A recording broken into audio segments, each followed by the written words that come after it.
আসসালামু আলাইকুম গাইস। আমি অনেকদিন পরে আমাদের গ্রামের মধ্যে একটা খুব সুন্দর ভিউ জায়গার মধ্যে আসলাম।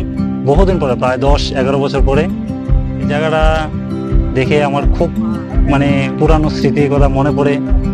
গাছের তলায় এই গরু চড়াতে এসে আমরা অনেক কিছু উপভোগ করতাম, আনন্দ করতাম এই জায়গার মধ্যে।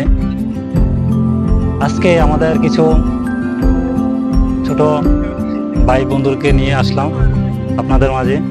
এখানের প্রাকৃতিক পরিবেশটা আমার অতীতের কথা কিছু মনে পড়ে দেয়, যে আমি স্কুল লাইফে এখানে অনেক লুকোচুরি খেলতাম বা অনেক লুকিয়ে থাকতাম স্যারের ভয়ে, পড়াশোনার ভয়ে।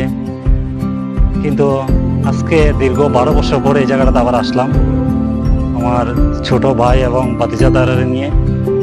খুব আমাদেরকে স্নেহ করে এবং ভালোবাসে, খুব শ্রদ্ধা করে। তাদের সাথে আমরা আপনাদেরকে পরিচয় করাই দেই। এটা হলো আমার ভাগিনা, খুব ভালো, পড়াশোনা ভালো, কিন্তু আর্থিক দুর্বলতার কারণে পড়াশোনা এগিয়ে যেতে পারতেছে না। খুব কষ্ট করে জীবনের সঙ্গে যুদ্ধ করে, সংগ্রাম করে ক্লাস 12-এ পড়াশোনা করছে। আপনারা সবাই দোয়া করবেন যাতে ভালোভাবে আগামী দিনে পড়াশোনা এগিয়ে যেতে পারে। অনেকদিন পরে দেখার পরে আমার কাছে খুব ভালো লাগতেছে।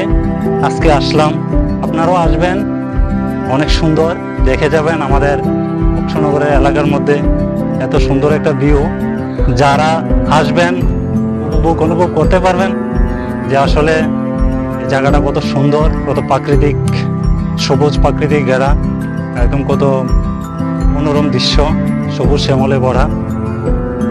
আপনাদের যদি ভালো লাগে তাহলে ভিডিওটা লাইক, কমেন্ট, শেয়ার করবেন আর এসে এই জায়গাটা একবার ভিজিট করে যাবেন। ধন্যবাদ।